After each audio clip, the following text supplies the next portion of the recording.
The Las Vegas Raiders just dropped a bombshell that sent shockwaves through the league.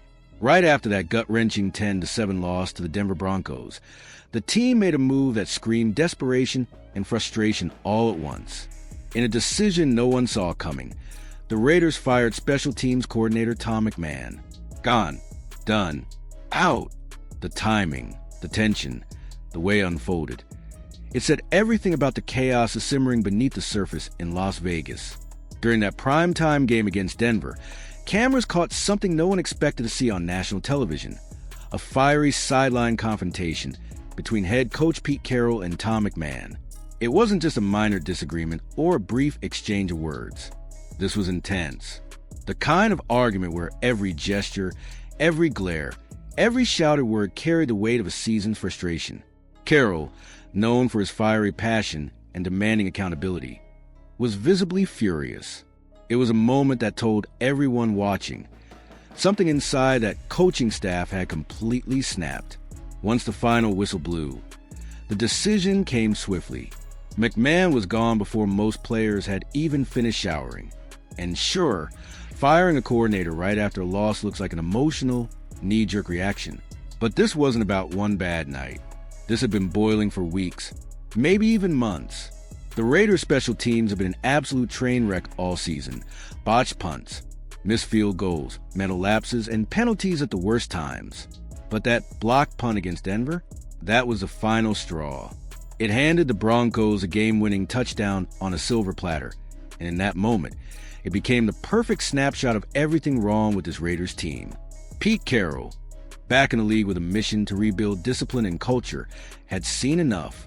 His message was loud and clear. No one, not even his own coordinators, was safe from accountability. Reports suggest the firing wasn't just a tactical decision, it was a statement. It was Carroll telling everyone in the locker room that mediocrity wouldn't be tolerated anymore. Players described the mood afterward as tense but necessary. They knew it had to happen. They'd seen the sloppy execution, the careless mistakes, the mounting frustration. This was a wake-up call for everyone wearing silver and black. But here's the tough question. Was Tom McMahon really the problem, or just the fall guy for something much deeper? Because when you look at the Raiders' record, sitting at 2-7, it's clear the problems go far beyond special teams. This isn't just about one unit falling short. The entire team has been out of sync. The offense has sputtered, the defense can't sustain momentum, and the coaching decisions have been questionable at best. So while McMahon's exit might send a message, it doesn't fix the rot that's been eating away at this franchise from the inside. And speaking of things unraveling, let's talk about what's really crippling the Raiders: injuries, especially along the offensive line. In that same brutal game against Denver, the team lost one of its most promising young stars, Jackson Powers-Johnson. Early in the second quarter, the rookie lineman went down clutching his leg, and the reaction on the field said it all. Players knelt, trainers sprinted, and the crowd fell silent. It was serious. When Powers-Johnson was helped off, unable to put any weight on his leg, you could almost feel the life drain out of the Raiders' offense. After the game, Carroll didn't sugarcoat it either. He simply said Powers-Johnson would be out for a while, and in NFL terms, that's never good news. This kid was supposed to be part of the solution, drafted in the second round of the 2024 draft. He'd already proven himself a cornerstone for the offensive line.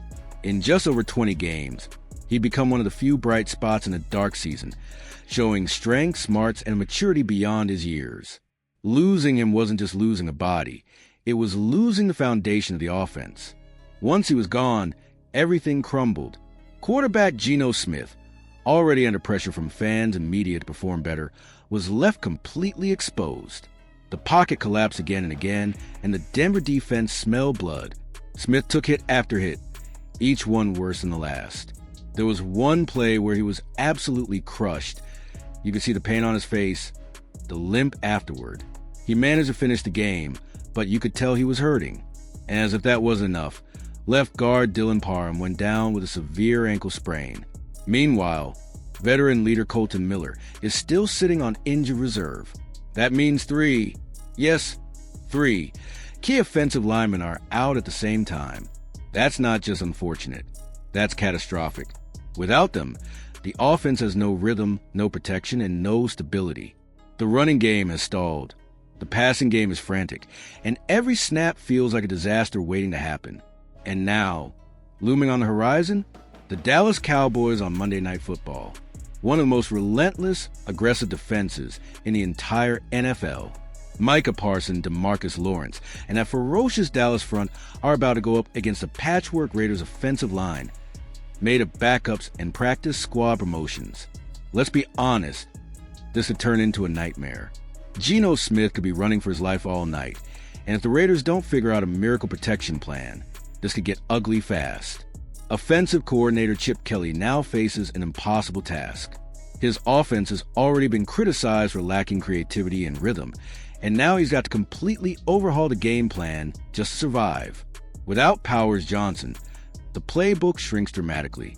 You can't call deep passing plays when your quarterback doesn't have 2 seconds to breathe. You can't establish a running game when there's no push at the line of scrimmage. Everything becomes predictable. Short throws, quick outs, desperate screens, and defenses will feast on that. This isn't just about one injury or one firing. It's about an identity crisis. The Raiders were supposed to be rebuilding under Carroll, blending discipline and creativity, toughness and innovation. The pairing of Carroll and Kelly was meant to bring balance. Old school grit meeting modern offensive flair. But instead, what we're seeing is dysfunction, a team without direction, a coaching staff under siege, a locker room trying to hold it together while the season slips away.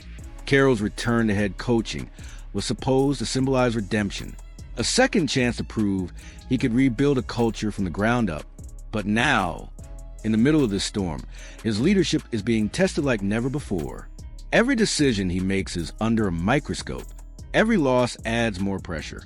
Every public firing raises more eyebrows. And the whispers are getting louder. Sources close to the team say McMahon's firing might not be the last shakeup. Other assistant coaches could be on the chopping block before the season ends. The front office is watching closely, evaluating whether Carroll can still steer the ship or if it's time for another major overhaul when 2026 rolls around. For fans, it's exhausting. Another season of disappointment. Another round of finger-pointing. Another cycle of next year will be better. But this feels different. The frustration has reached a boiling point. The team is battered. The coaching staff is under fire. And even the fan base's patience is wearing thin. So here's the real question. Is there any hope left for the Raiders this season? Can Pete Carroll somehow rally this broken roster, patch together a functional offense, and salvage something from this mess? Or are we watching the early stages of yet another full-blown rebuild in Las Vegas? At 2-7, with injuries mounting and leadership being tested, it's hard to see the light at the end of the tunnel. But in the NFL, stranger things have happened. Maybe this storm forces a team to come together. Maybe adversity creates toughness. Or maybe, just maybe, this is the moment the Raiders hit rock bottom before the next rebuild begins. So, what do you think? Can Pete Carroll turn this around?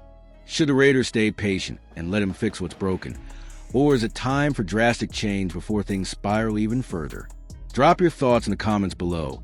I want to hear your take on what's next for this team.